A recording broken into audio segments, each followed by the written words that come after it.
Vamos agora a mais um vídeo do autor Roque de Barros Laraia, né?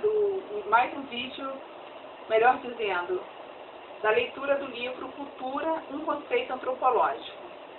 Agora vamos ler a parte que trata a cultura tem uma lógica própria. Já foi o tempo em que se admitia existirem sistemas culturais lógicos e sistemas culturais pré-lógicos. Levi Bru, em seu livro A Mentalidade Primitiva, admitia mesmo que a humanidade podia ser dividida entre aqueles que possuíam um pensamento lógico e os que estavam numa fase pré-lógica. Tal afirmação não encontrou, por parte dos pesquisadores de campo, qualquer confirmação empírica. Todo sistema cultural tem a sua própria lógica e não passa de um ato primário de etnocentrismo, tentar transferir a lógica de um sistema para outro. Infelizmente, a tendência mais comum é de considerar lógico apenas o próprio sistema e atribuir aos demais um alto grau de irracionalismo. A ocorrência de um hábito cultural somente pode ser analisada a partir do sistema a que pertence. Um trabalho fundamental para a compreensão deste problema é o livro de Claude Lévi-Strauss, O Pensamento Selvagem, que refuta a abordagem evolucionista de que as sociedades simples dispõem de um pensamento mágico que antecede o científico e que, portanto, lhes é inferior. O pensamento mágico, diz Lévi-Strauss, não é um começo, um esboço, uma iniciação, a parte de um todo que não se realizou. Forma um sistema bem articulado, independente deste outro sistema que constituirá a ciência, salvo a analogia formal que as próximas e que faz do primeiro uma expressão metafórica do segundo. Assim, ao invés de um contínuo magia, religião e ciência, temos de fato sistemas simultâneos e não sucessivos na história da humanidade. A ciência não depende da dicotomia entre os tipos de pensamento citados acima, mas de instrumentos de observação.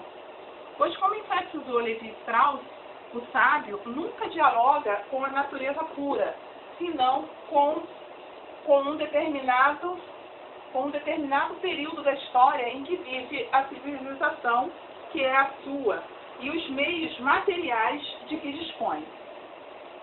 Sem estes meios materiais, o homem tem que tirar conclusões a partir de sua observação direta, valendo-se apenas do instrumental sensorial de que dispõe. Assim, não é nada ilógico supor que é o Sol que gira em torno da Terra, pois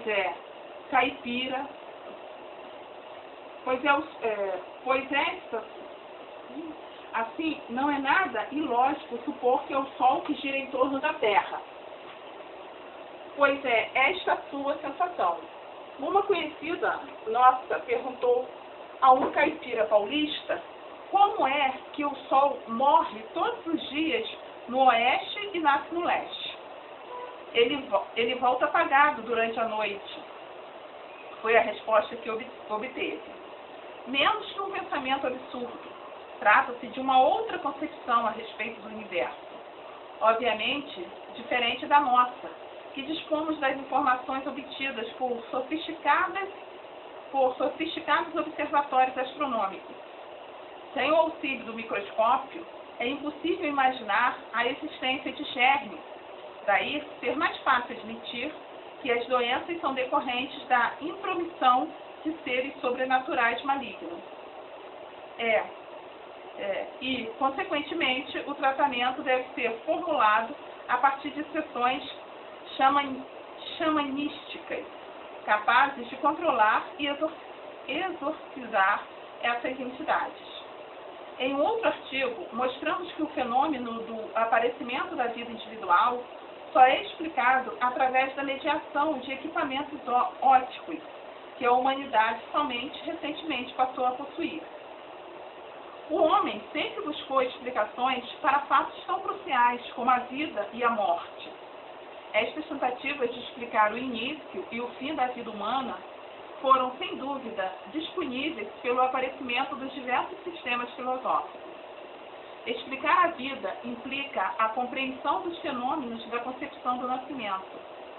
Estas são importantes para a ordem social, da explicação que o mundo aceita para a reprodução humana, da explicação que o grupo aceita para a reprodução humana, resulta o sistema de parentesco, que vai regulamentar todo o componente social.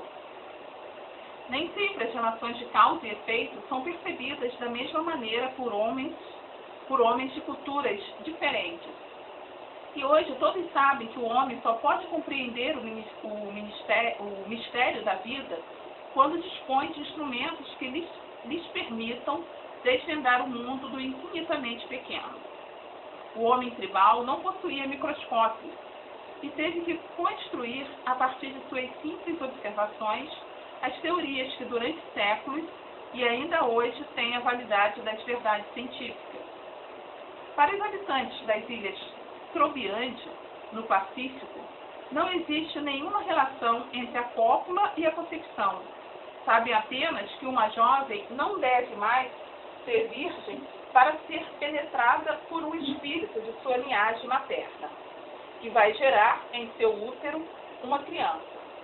Esta criança estará ligada por laços de parentesco apenas aos parentes da jovem, não existindo em Trobriand nenhuma palavra correspondente à que utilizamos para definir o pai. O homem que vive com a mulher será chamado pela criança por um termo que podemos traduzir como companheiro da mãe. Esta ideia de reprodução sexual não impediu que os habitantes de Trobriand notassem a semelhança física que ocorre entre a criança e o companheiro da mãe.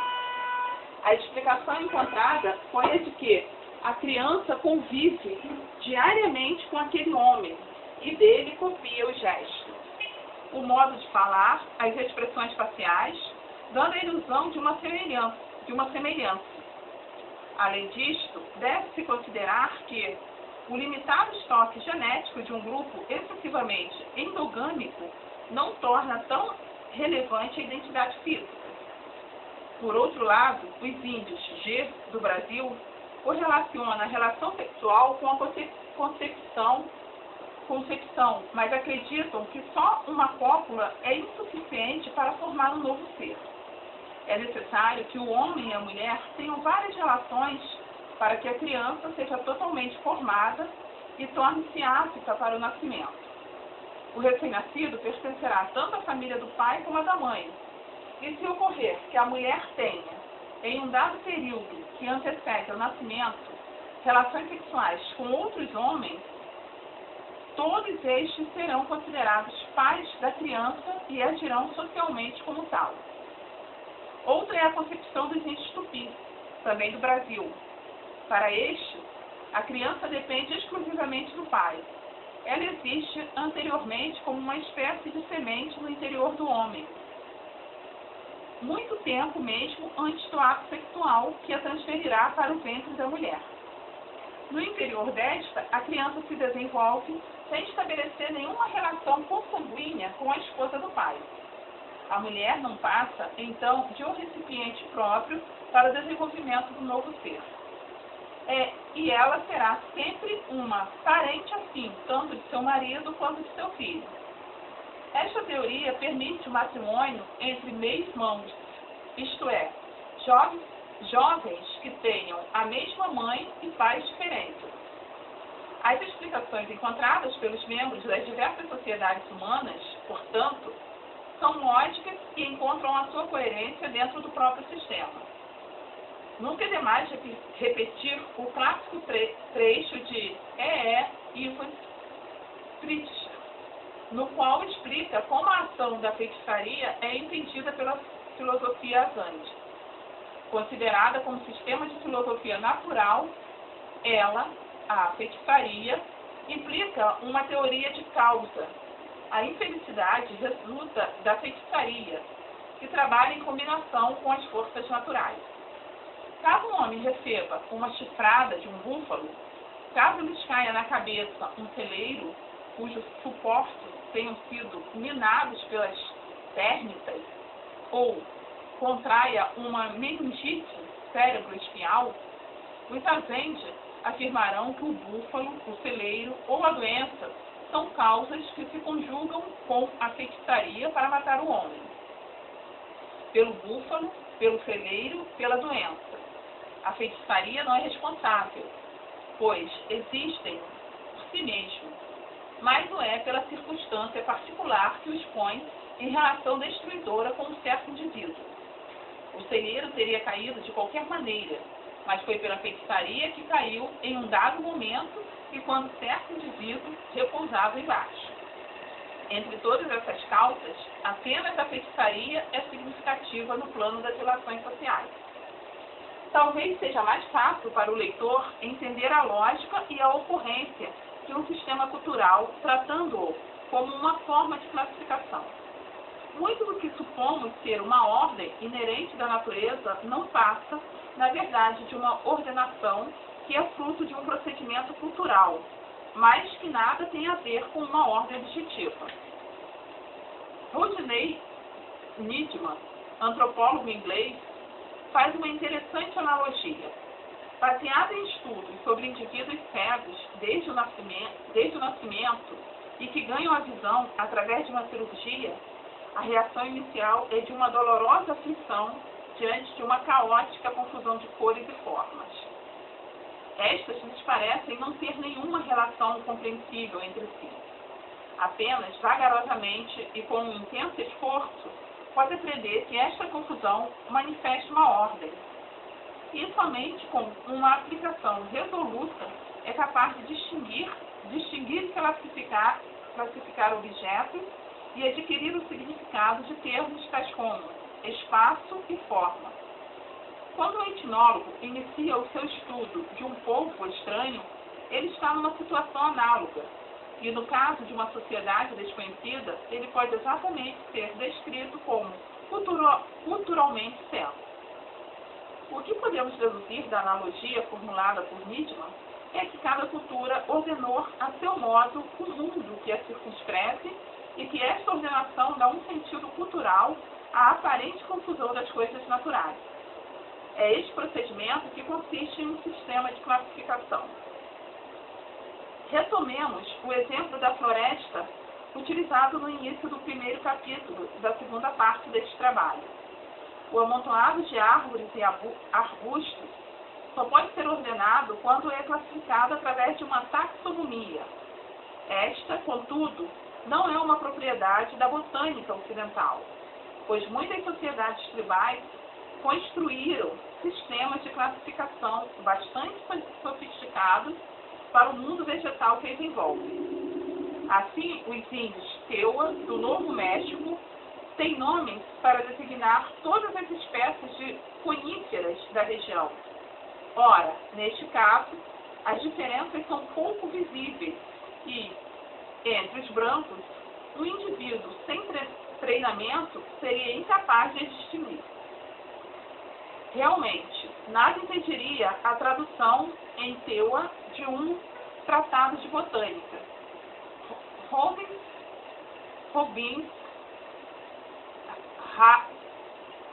Harrington e Freire Marreco, citados por Levi Strauss, 1976, página 25, que todas as sociedades humanas dispõem de um sistema de classificação para o mundo natural, parece não haver mais dúvida. Mas é importante reafirmar que esses sistemas divergem entre si porque a natureza não tem meios de determinar ao homem um só tipo taxonômico. Por isso, o morcego é muitas vezes colocado numa mesma categoria com as aves, da mesma forma que a baleia é vulgarmente considerada um peixe. No norte de Goiás, uma dona de pensão nos afirmou que o rato era um inseto impertinente. Constatamos, então, que como inseto eram classificados todos os seres vivos que perturbam o mundo doméstico. Finalmente, entender a lógica de um sistema cultural depende da compreensão das categorias constituídas pelo mesmo. Como categorias entendemos como mal esses princípios de juízos e raciocínios, constantemente presentes na linguagem, sem que estejam necessariamente explícitas. Elas existem ordinariamente, sobretudo sob a forma de hábitos, diretrizes da consciência, elas próprias inconscientes. A noção de mana é um desses princípios. Ela está dada na linguagem, está implicada em toda uma série de juízos e raciocínios, tendo por objetos atributos que são aqueles do mana. O leitor brasileiro entenderá melhor esta definição se trocar a palavra mana por panema, azar ou reima. No próximo vídeo continuaremos a leitura do livro do autor Roque de Barros Laraia, Um Conceito Antropológico. E aí iremos ler o capítulo 5 da segunda parte. A cultura é dinâmica.